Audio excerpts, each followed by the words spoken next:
Hey, welcome to the BBH show. This is the first episode of season 1. I hope that there's more to come. If I have enough friends, then this show will continue to go on.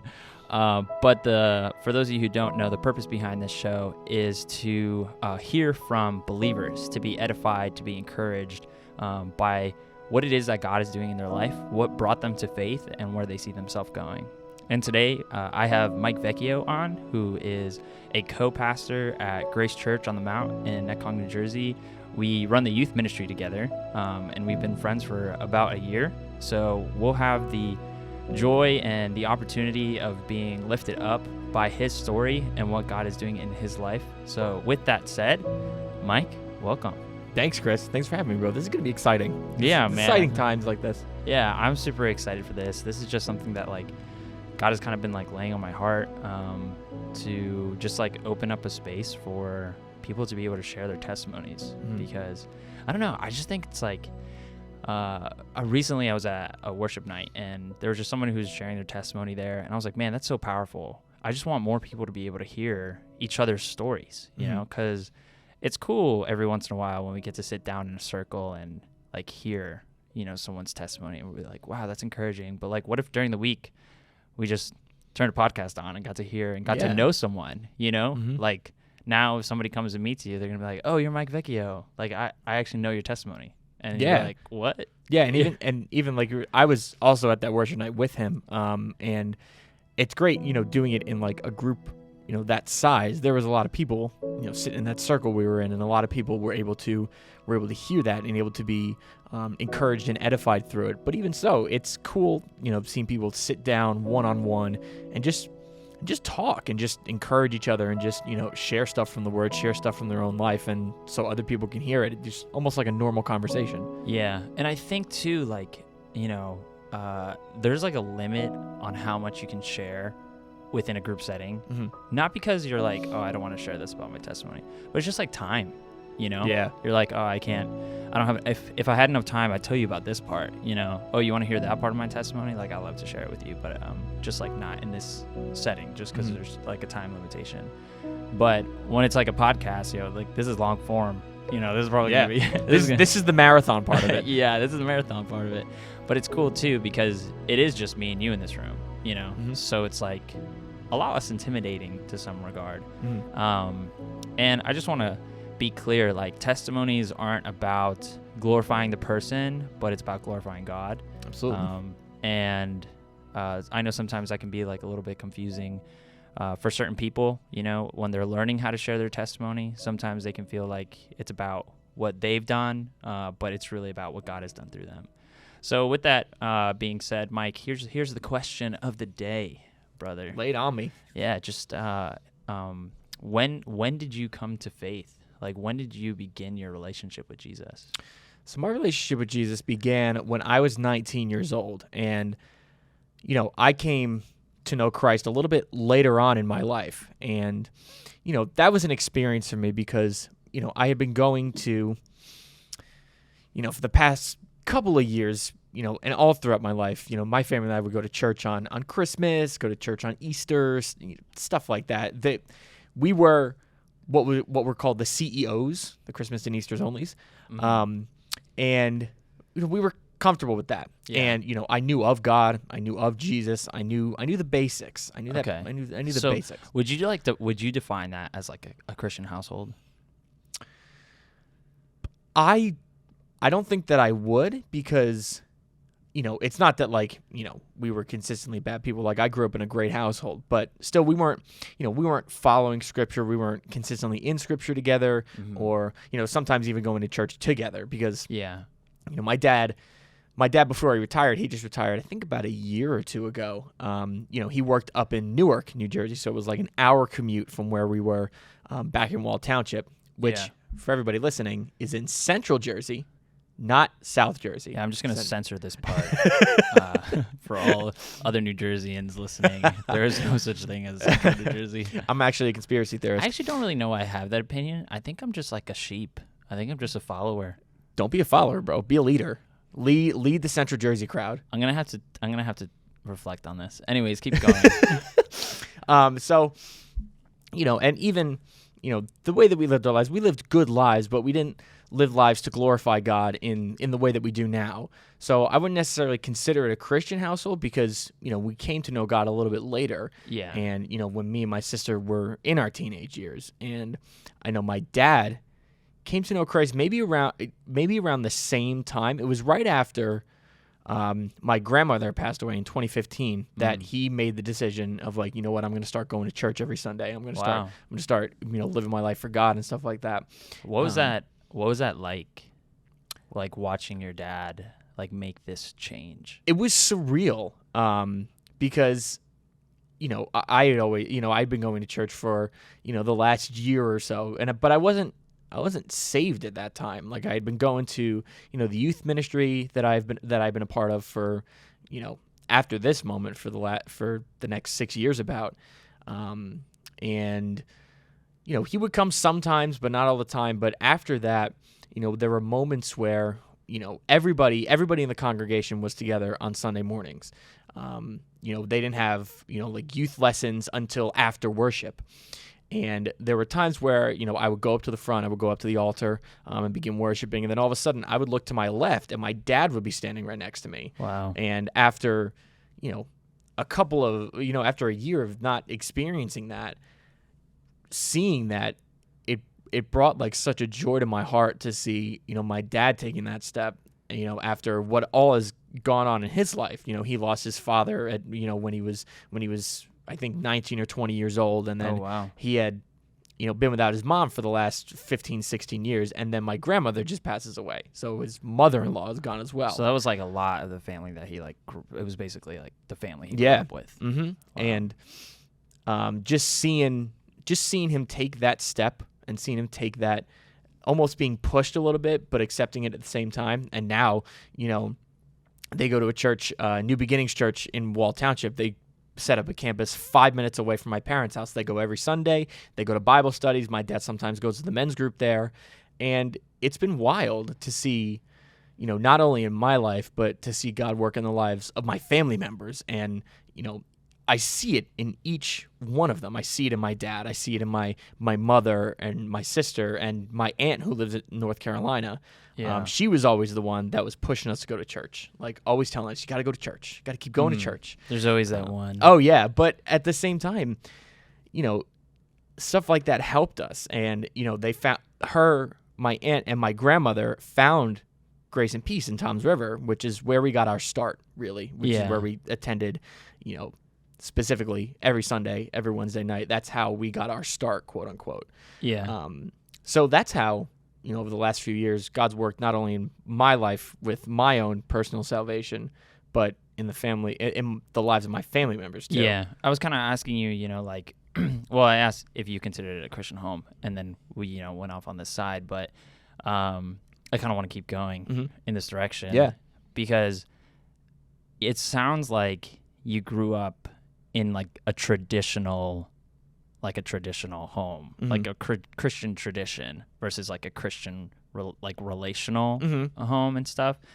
And what I think is cool is like, it seems like you were able to tell the difference between your dad now going to church because of tradition to then going to church because he had like a desire to. Is that right? Like you guys had been going to church still, but then like now he was like in pursuit and like a surrenderance. Yeah. And that's sort of what I meant when, the altar thing. The altar thing. Yeah. And even so, when we would go to like, for some Christmas services or some Easter services, we would go to like a Sunday mass at the local Catholic church, which was called St. Rose in Belmar, which is again 5 minutes from me.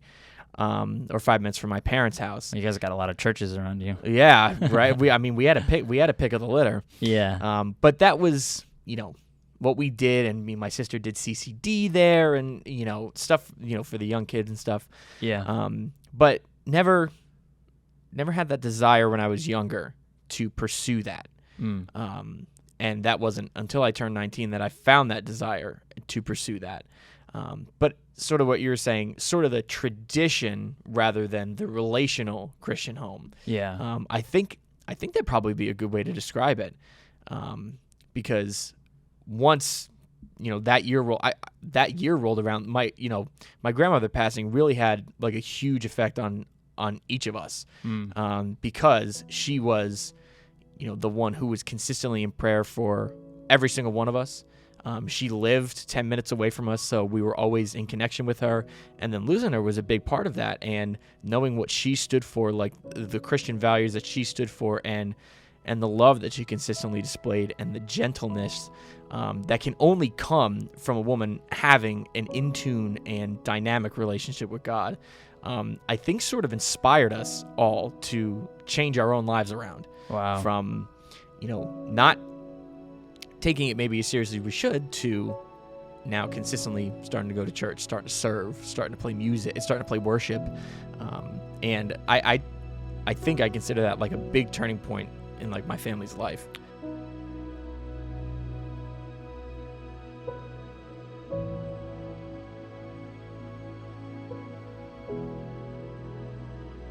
You said, how old were you when your dad started taking things seriously? I was 19. Oh, okay. So it was around the same time that I accepted salvation. Like 2 months after I got saved, my grandmother passed away. That's when he said, I'm going to start going to church. I'm going to start going every Sunday. So before then, and this is just a point of curiosity for me. Did you find yourself, like, prior to the moment that you would say, like, okay, this is where I received Christ, did you find yourself like still going to like the altar and like doing things kind of like in an expression like that? Or did you never do that until you received Christ? I didn't really do it until I received Christ. Really? Yeah. And because after I received Christ, for people that know me, and from my friends and from you, like everybody knows that like I'm an expressive person. I like to show what I feel all the time, and I'm just a fun-loving guy. And I think all those qualities were, of course, present. You're so great, dude. Oh my gosh, that's me tooting my own horn, I guess. No, I'm kidding. But all those qualities were, of course, present in my life up to that point. But I think that they were even more amplified, especially the joy that I felt. Because I was in a place where my high school friends had gone off to college, and I sort of shifted to this youth ministry, this church youth ministry, where I found a lot of my friends that I'm still really good friends with today. And after that, I got a lot more expressive in the way that I did things. When I worshiped, Chris, I joked with Chris yesterday about creating like a worship aisle in the middle of our sanctuary, like splitting the chairs in half and creating an aisle, because that's what my old church had. It had, this blue carpet, and then in the middle, it had this one red stripe. And every Sunday for a long time, that's where I was. I was walking back and forth that red stripe. Like I wasn't standing, like I couldn't stand still. Yeah. I mean, I can't really stand still. I just sway back and forth. Right. Because like, I'm like, I want to dance. Yeah. But I had like that, it's almost like I had that whole aisle to myself. But it was cool because I was expressive in my own way. Yeah. And it was genuine. Right. I think that's kind of what I was like wondering, because, you said like, oh, I was down at the aisle at 19, and I know like you come from like a more, quote unquote charismatic like background. And so I wondered if part of the tradition that you grew up with was also the expression. You know what I'm saying? Right. Where it's like, oh, I grew up in this church and everyone went to the aisle, to the like altar. So I went to the altar, Right. And then it wasn't until I turned 19 that all of a sudden that altar call and that, kneeling there was then like real, you know? But I think it's just even cooler, at least from my perspective, that you didn't feel like a genuine call to submit yourself in humility before Christ until you received Christ. Right. And then after that, you were like, whoa, I've got this new energy in me and I just want to worship with it, And I don't know. I just thought that's kind of like what I was wondering with that question. And it's just cool to see that, because I see that, I see that expression in you even today, whenever we're worshiping. There's no fear in the way that you express yourself. So, that's kind of what I was that I was wondering. That's also why I asked like the time frame that you received Christ and stuff like that. Yeah, and that those 2 or 3 those 2 or 3 years from 2015 to 2017, that was a huge changing point in my life, in my family's life, and that's where we really started to discover like who God created us to be and what God created us to do. Yeah. And that's when, especially for me and my sister, that's when we started, of course, transitioning into different colleges and different schools. I went to the University of Valley Forge, and she went to Messiah University, which is in Mechanicsburg, Pennsylvania. And, we both went and did what we felt like we're called to do. Yeah. And that was a huge moment. And that church in Toms River, that's where we got our start. And that place will always be special to us. Yeah. And the people that we met there and the lessons that we learned and, the times where we were in leadership there, that's a huge part of both of our lives and stuff that we'll remember forever.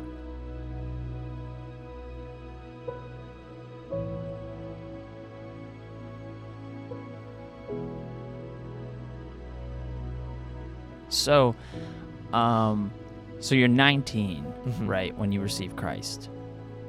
That's a pretty radical age, Yeah. Like, I mean, I was a Christian when I was 19. Mm-hmm. I wasn't the best behaved kid at 19 either, Yeah. You know what I'm saying? Mm-hmm. I think everybody can kind of agree to that to some capacity. And so you're 19. Who are you? Who's Mike Vecchio when he's 19 years old? Like, what are you doing with your life in that moment? Like before you received Christ or in the midst of your reception of Christ, like,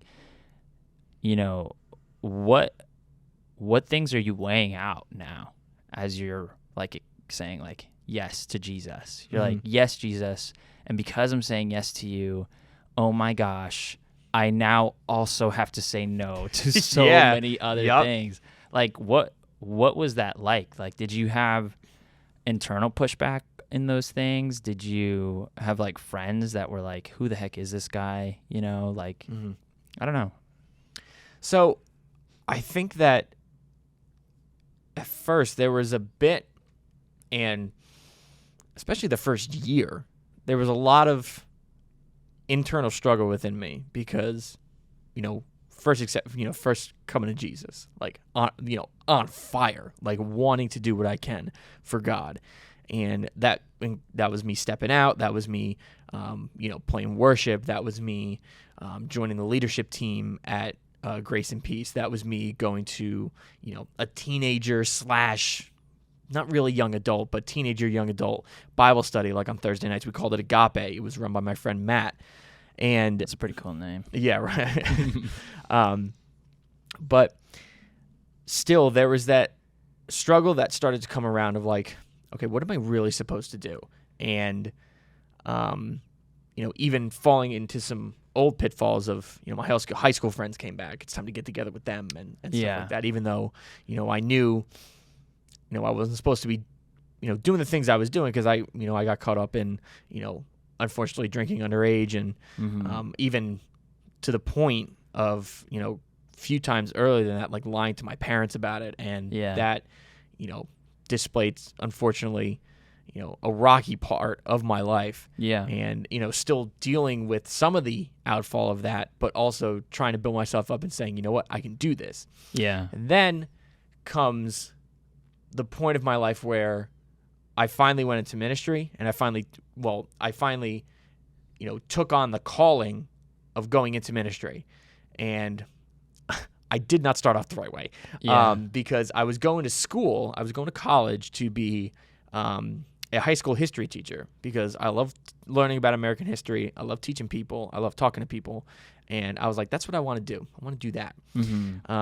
And in 2016, it was my last semester of community college. So if I finish up here, I'm good. I'm ready to go, ready to graduate, ready to get on. Yeah. But there was something within me of like, I don't know if I'm supposed to do this. I don't know if I want to do this anymore. And, you and I shared our testimonies recently for a part of a series we did here at Grace. And I shared this part of my testimony that, came to the point where I was like, you know what? I'm just not going to go to class anymore. Yeah. And what a silly decision. Oh, good pastor. Yeah, exactly. Skip your classes. Exactly. And I ended up doing horribly that semester. The only class I passed was an online history course, and shot everything into the ground. And I tried again, lying to my parents about it. And that was like almost a breaking point of, my mother and my father sitting me down and saying to me, you need to decide what God wants you to do now, in this very moment. What does he want you to do? And because they were like, I don't know what it is, but it doesn't seem to be this. Yeah. And, my mom had sat me down, my dad had sat me down, they both sat me down together, and they're like, you need to press in, and you need to take this seriously. Yeah. And that was the shock that I needed. And after that, I realized that I wanted to go into ministry, and I finally took it. And from there, it's been, the ups and downs, but God has remained faithful through it all.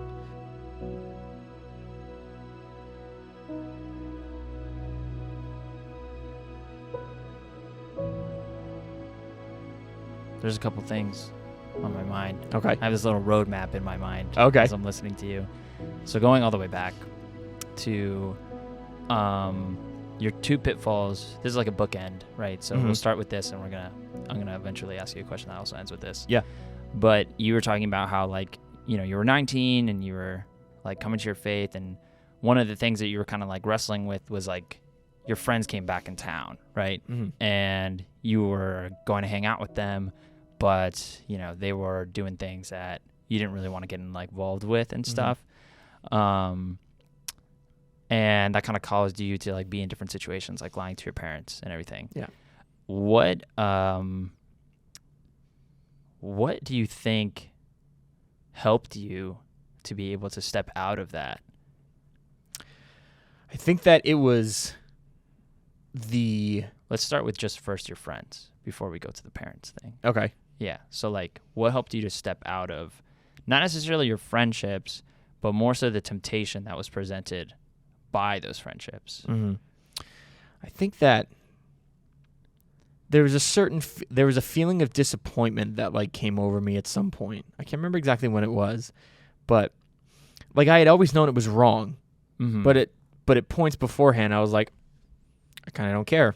This is what people do. Yeah. That's a case for a lot of people. A lot of people know something's wrong, but we don't care. We're humans, and we just go forward with it. Yeah. And there was just a point where I was like, just a couple months prior, I considered myself a changed person. And I considered myself the changed human being. But now, is this going to be an every time thing where they come back into town and I'll be like, oh yeah, I'm going to switch right back into that old person? Because they hadn't really known what I had been doing up to that point, or the things I'd experienced, the retreat that I had been on, that I started going to church and playing worship there, and I was like, oh, I'm going to fit right back in. It's going to be fine. And there was disappointment in that, and even so, I remembered the disappointment that my parents had shown in me, because that is something my parents have always taught me to live the right way. And I know a lot of people's parents teach them to live the right way. But there's only so much that they can do, and then we act on our own instincts. And I was acting on my own instincts, that even though I knew it was wrong, even though I had been taught that it was wrong, I still acted on my own of like wanting to fit back in. Yeah. And that was my problem, of wanting to quote unquote fit back in, because so what if I didn't fit in with those ideals? So what if I didn't do the things that they were doing? And because, we are called as Christians to be a part of this world, to be in this world. We're not called to be of it. We're not called to do the same practices as the world does. So all of these things that high schoolers get in trouble for, or even young college students get in trouble for, that's the same thing that I was doing. But I realized that I have a different role to play in this world now, that I can't be, subtracting myself into that life anymore of just being the normal old college kid who does whatever the other college kids do. I had my heart transformed by God, and I needed to finally put that into practice and finally put that into motion instead of letting myself constantly be drawn back into it. That's good. So how did you communicate all of that to your friends? Or did you just not say anything and then you just made changes? I don't think I said anything, and I just made changes. And yeah. I don't know if that's a fault on my part, because that's where, me and my friends had fallen apart over those years, and I haven't talked to a lot of them in a long time, except for like small messages here or there. You know how we like keep up with people from high school. So you don't really hang out with them anymore? No. Oh, okay. No, I don't hang out with any of them anymore. Oh, wow. Okay. That's kind of what I was wondering. I was wondering if you managed to stay friends with them while abstaining from what they were doing, or if you just kind of stopped. I just kind of stopped because I almost felt the feeling of moving on, and because they were concerned with their own things, and I was being drawn into a different place, and then the place was ultimately where God needed me to be. Yeah. And did you become? Was it because you went off to school that was easier to do, or did you find a new community that then allowed for that to be an easier transition? Or did you just have like this resolve within yourself to say, even if I don't have any other friends, I'm going to choose Christ? I think it's both. I think it's both the resolve, and I also think it's the new community, because the people that I had met at church, I met, for example, I'm just going to start rattling off names. I met my friend Alex there. I met a good friend of mine, Kenny. My friend Matt, who ran the Bible study. My good friend Nate, who was the pastor there. And shout out to the real homies. Real homies, man, I'm telling you. And those people made it a hugely easy transition.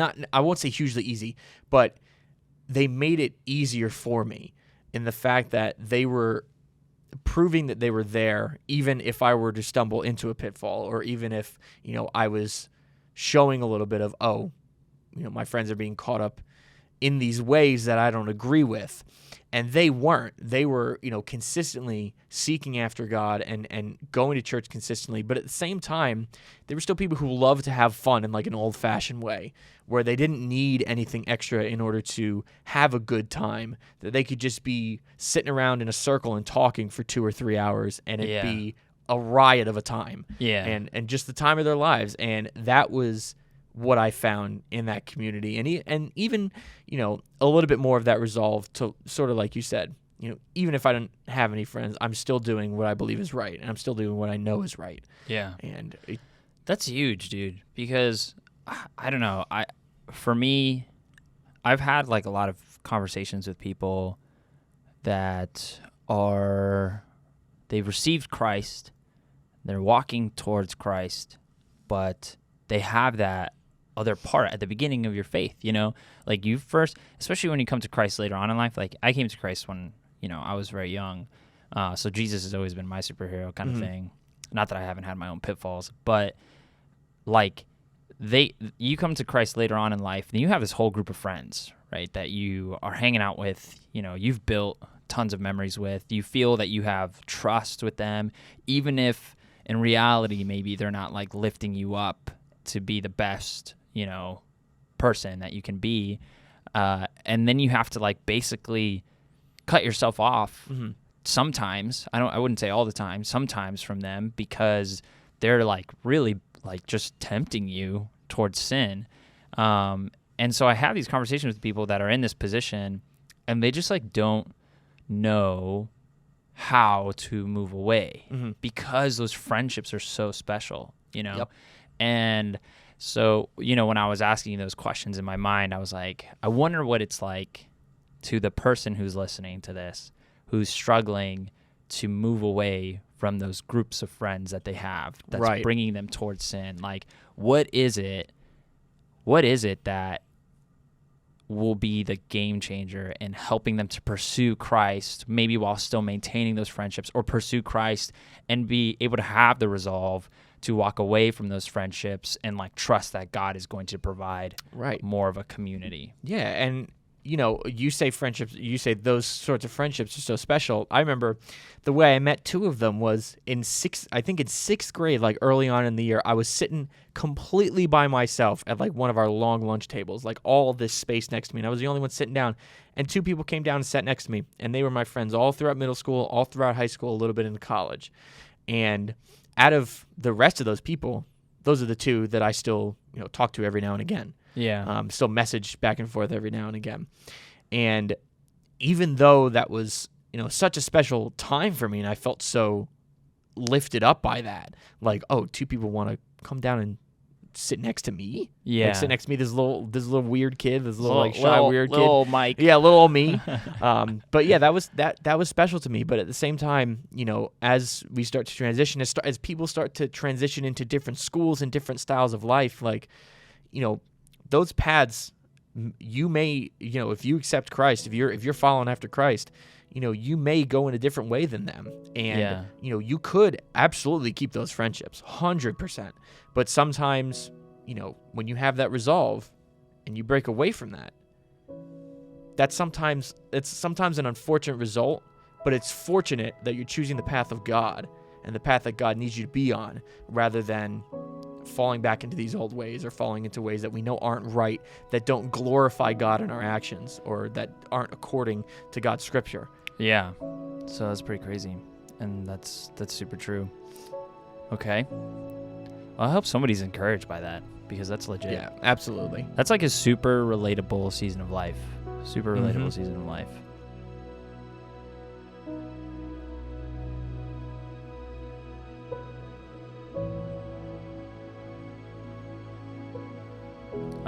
And then I think the next point in my roadmap was college.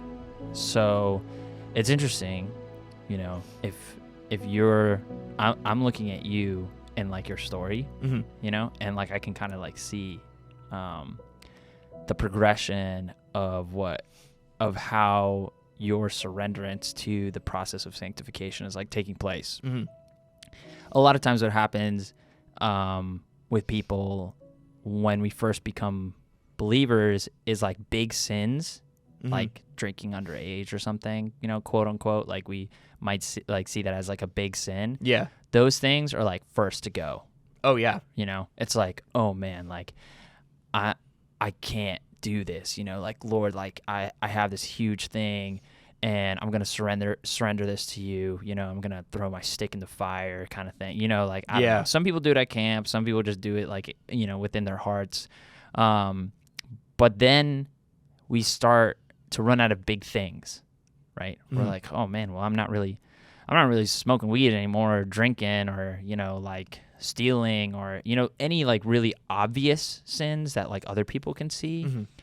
And we start to move into like more, like microscopic sins. Like these are more like internal sins, still visible, I think, but they progressively become less visible. And so then I think we went from like big sins to then you went to college and now you started struggling with a different kind of sin. And that's like poor stewardship, right?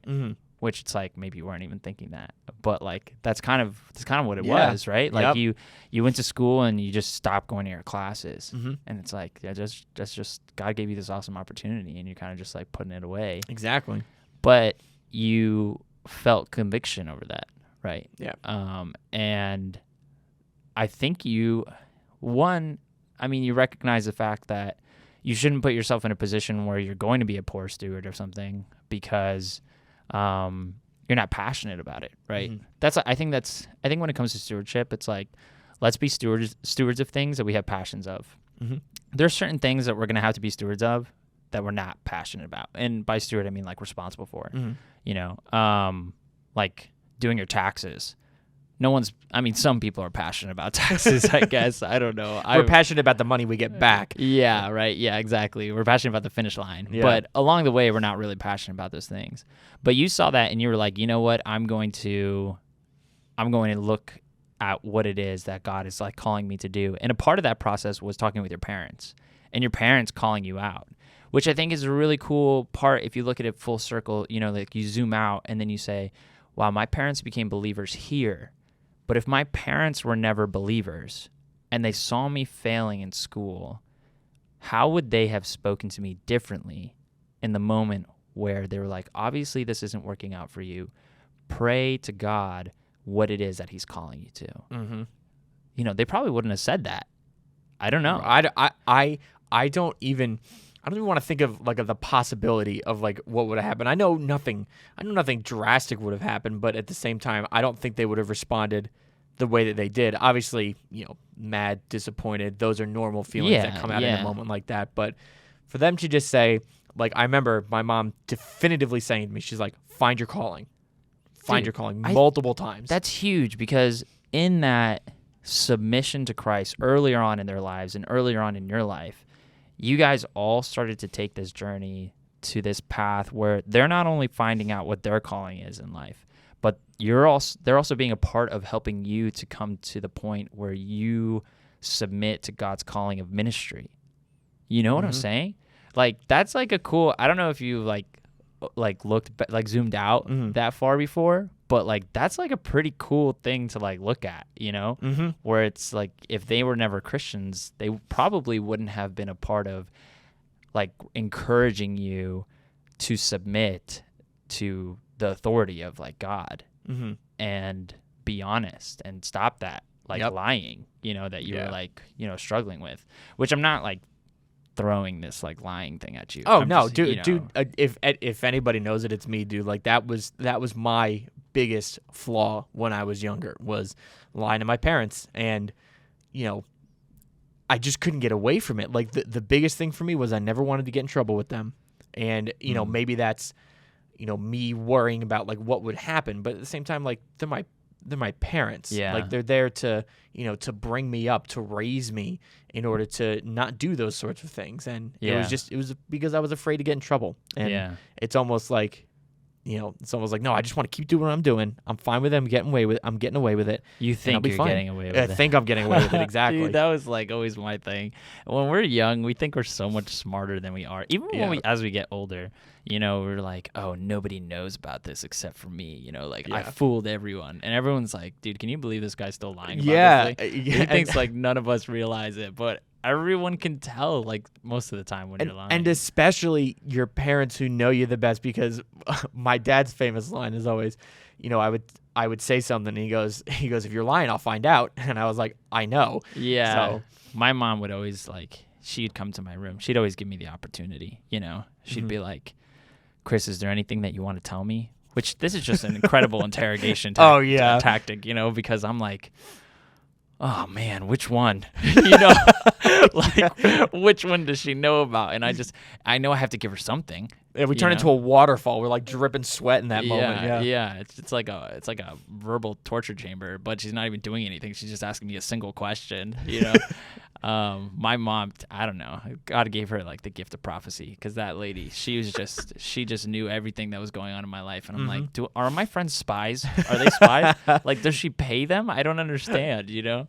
But I mean, I think that's awesome, dude. That's kind of like where I was coming from, like just this question of earlier on where like, you know, you were struggling with like this drinking and then this lying to your parents, and then how that kind of like progressed to the point where like later on in life you've overcome, you know, by the grace of God, this struggle with alcohol to then, you know, starting to bring down into the funnel, right? I picture it almost as like a funnel, like this struggle with stewardship, with responsibility, which I think is something that almost all of us as college students start to wrestle with, because we're not used to like managing this much of our own lives for the first time, right? And we're figuring that out, and we're figuring out our passion, and you like are learning to like submit that to like God, and your parents are like a part of that, but you're still kind of like lying to them, and then you learn to like surrender that truth to Christ as well, and then you kind of come back to like this now more narrow point of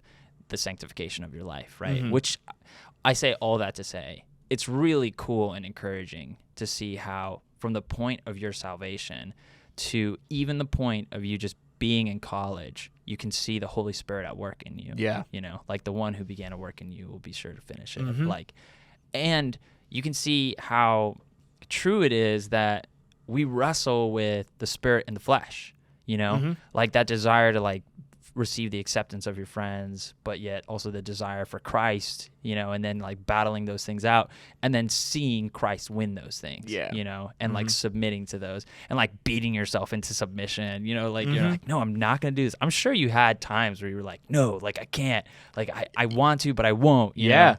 I 100% like I've had so many moments in my life like that too, where it's just, or even moments where like I'm in hot pursuit of sin for some reason, right? Yep.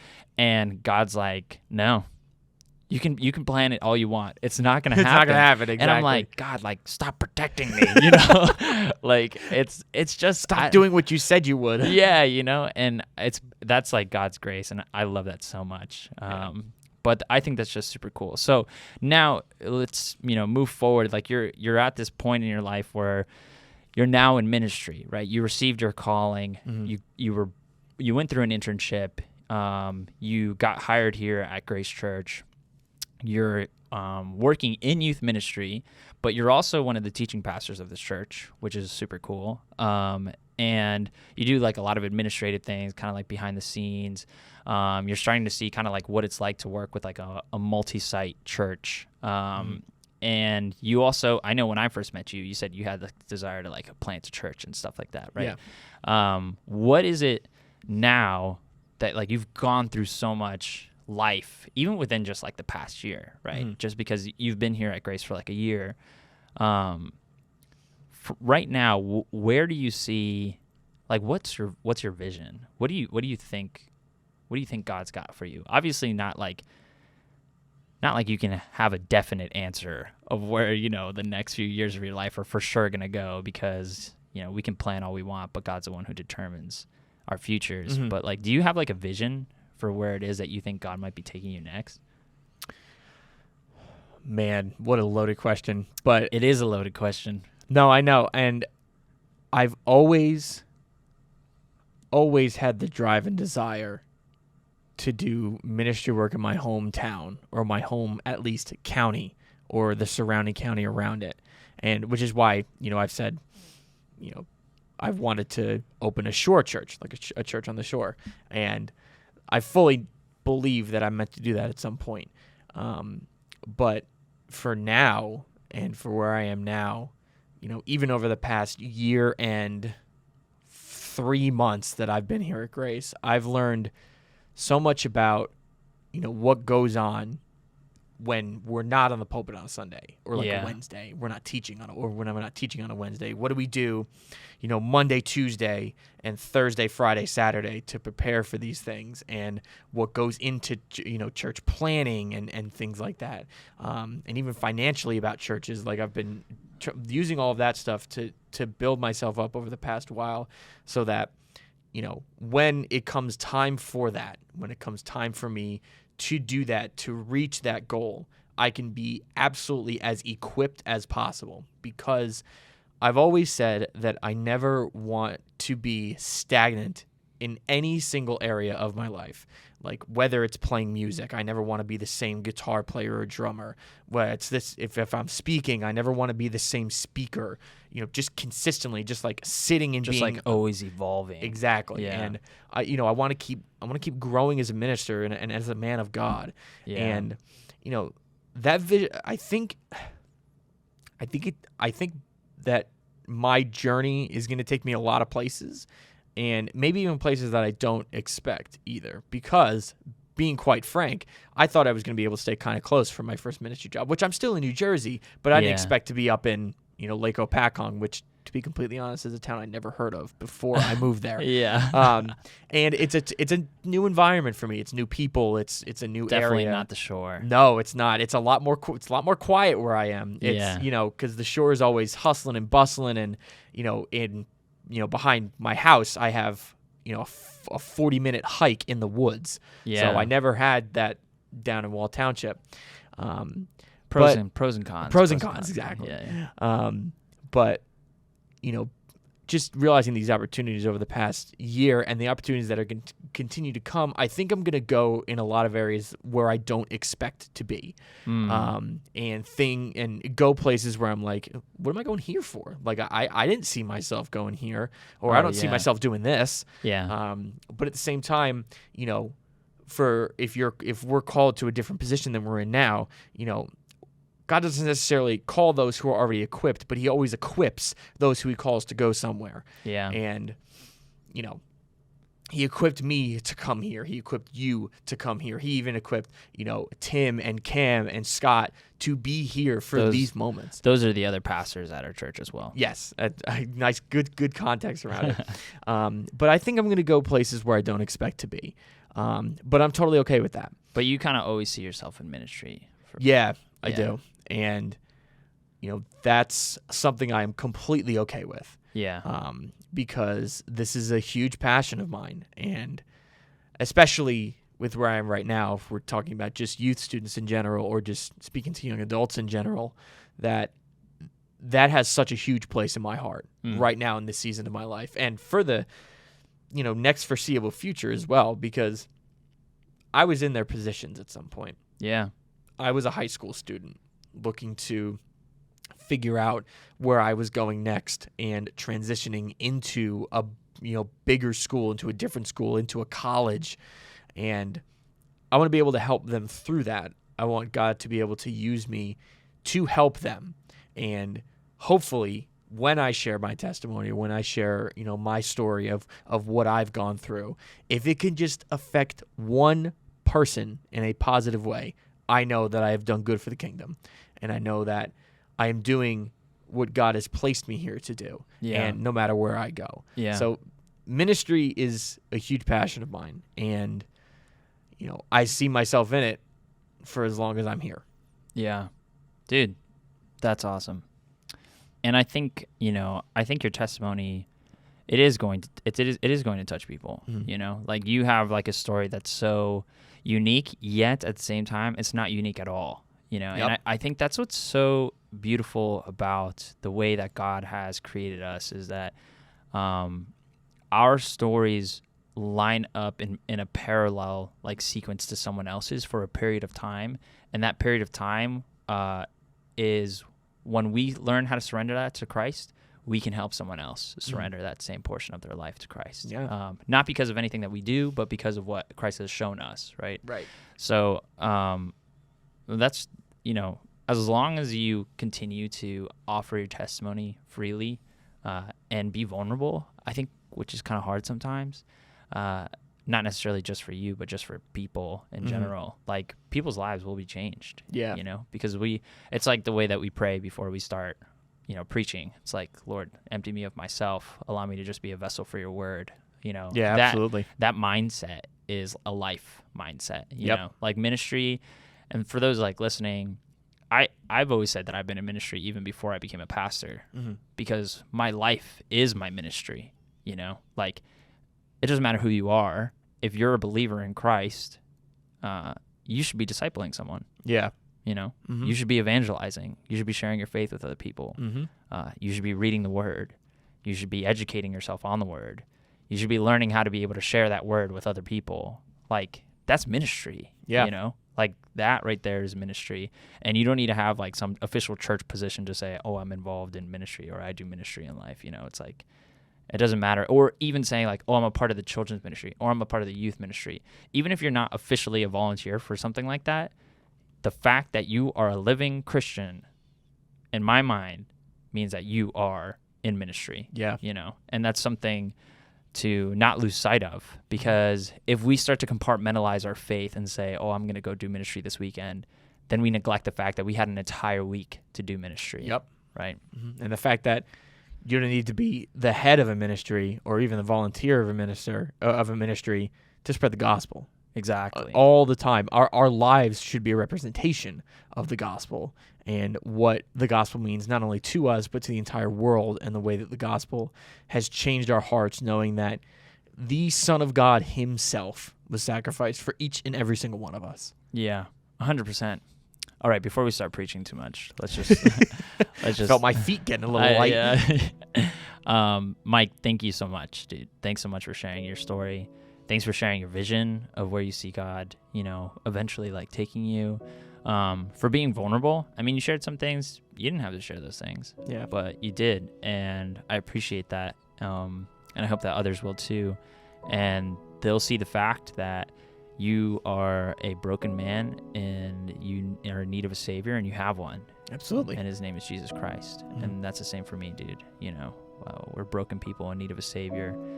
And doing things like this is what helps to bring others on that journey, with us. And it's all about the journey, man. So thank you, everybody who's listening to the Believers Be Heard show, episode 1. Hope you guys enjoyed. Can't wait to be back here with our next guest as well. And Mike, again, thank you so much. Pray that this is one of many more times that you get to share your testimony. Absolutely, dude. Chris, thanks for having me on, dude. I really do appreciate it. Yeah, man. All right. See you guys in the next episode.